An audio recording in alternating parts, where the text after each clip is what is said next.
Chaos erupted at an airport when Gervonta Davis unexpectedly confronted Floyd Mayweather, who was accompanied by his wife and bodyguards. Witnesses described the moment as tense and unprovoked, with both men refusing to back down. Mayweather appeared visibly stunned by the confrontation, while the heated exchange drew the attention of stunned bystanders.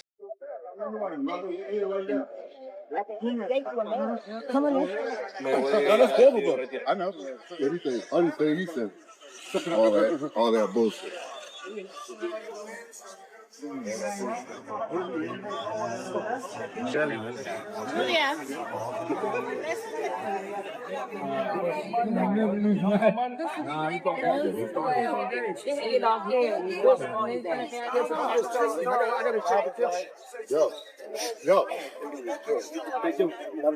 Rumors are circulating that Floyd Mayweather is training Lamont Roach, Gervonta Davis's upcoming opponent, a move that has caused ripples throughout the boxing world. For Davis, this fight carries more than just competitive stakes. It feels personal. The idea that his former mentor could be in his rival's corner has sparked deep feelings of betrayal. Even if unconfirmed, the speculation adds emotional weight to an already charged bout. He almost hit you.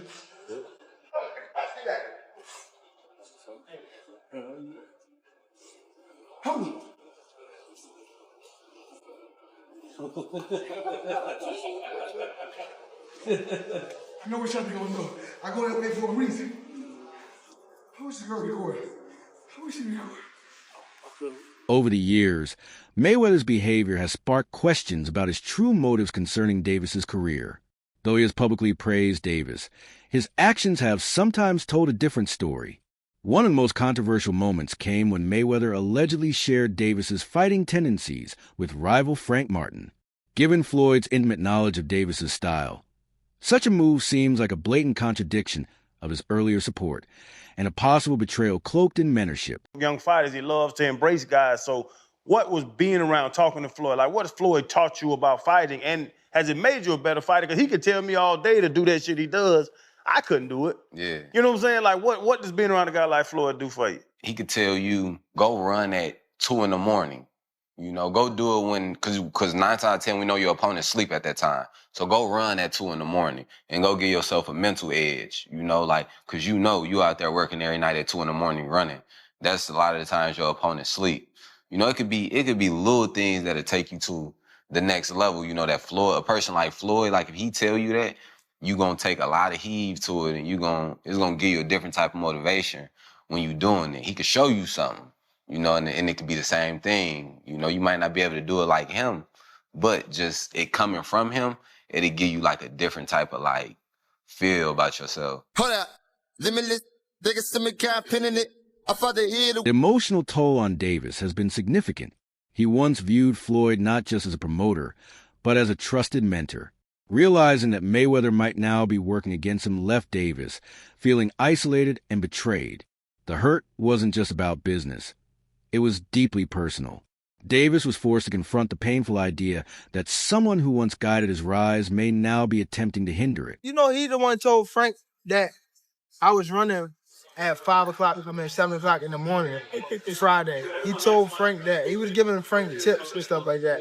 But I knew for sure that wasn't going to be enough to beat me. It's cool. It's all right. You know? I don't really think too much of it.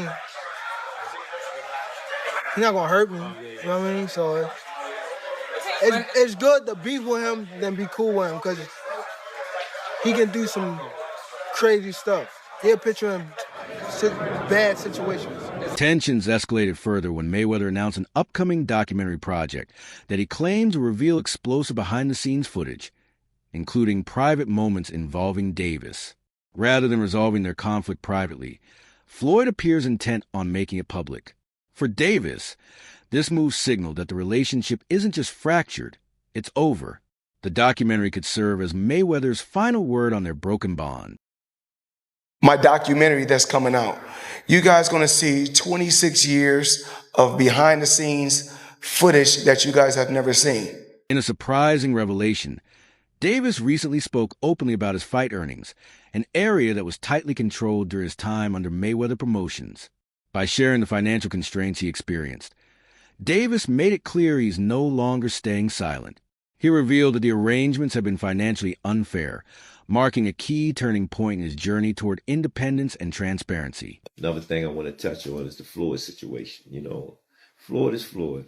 That's like I say, Tank is Tank, man. But at the end of the day, you know, the man is chasing greatness.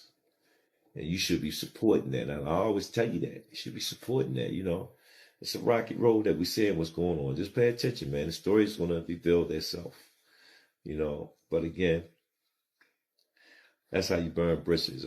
Somebody said they say the true colors of a person is coming out, man, because they can't stand it. You know, calm is I don't like using that word calm, you know, but our Lord knows. He knows. He knows. He knows. Davis hasn't shied away from addressing the rift with Mayweather. He's made it clear that behind the scenes, Floyd's actions often contradicted his public support. Davis believes his ambition to surpass Mayweather's legacy may have triggered resentment.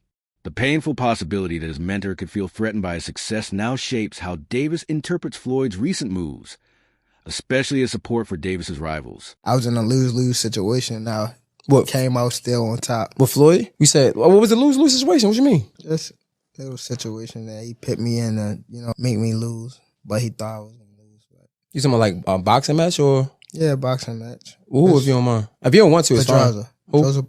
Joseph Pedraza, my first world title. I was 16-0. I was 21 at the time. And I haven't fought in like 7 or 8 months. And around that time, I wasn't making that much money. I probably was making like $10,000 a fight. So 6 months is crazy to not fight, you know? So when they came back and it was like, all right, you got to fight. He was like, you got to fight this fighter, which is Joseph Pedraza. If you don't fight him, you're not fighting. You're sitting on the shelf. So I had to fight him. In the midst of all that happened, I got evicted. I had to sell my jewelry. So now, and remind you, I mean, I'm letting them boxers that you talking about, I'm putting them on game, letting them know what's going on. Like, see, this was happening. Like, you feel me? I'm letting these guys know. So when it be like people saying they want to fight me, it's like, how could you, nigga? I was the one that was giving you game when I was going through it. Yeah. When I was at the lowest part of my career, I was telling y'all niggas how so you wouldn't have to get here. And now it's like betrayal almost. Yeah. Okay, for so sure. Do you think Floyd did that intentionally? Yeah, for sure. Yeah. Why? After so much time, after like, I guess, again, after what we think he helped you come into the game, he gave you the spotlight, like why would he try to diminish your career? Because at that time, I don't want to go too deep into it because I don't want to bring up but it was somehow that they were saying that I was messing with his daughter off of the fact that she kept Snapchatting me. Okay. She kept hitting me on the Snapchat. So they sent it to... Some critics argue that Davis's career was strategically managed to avoid high-risk opponents, an approach they believe Mayweather played a major role in orchestrating. By selecting matchups carefully, Davis's undefeated record may have been protected at the expense of greater challenges. While Davis's talent is undisputed, facing elite-level competition is essential to cementing his legacy. The concern remains, was his growth limited by calculated matchmaking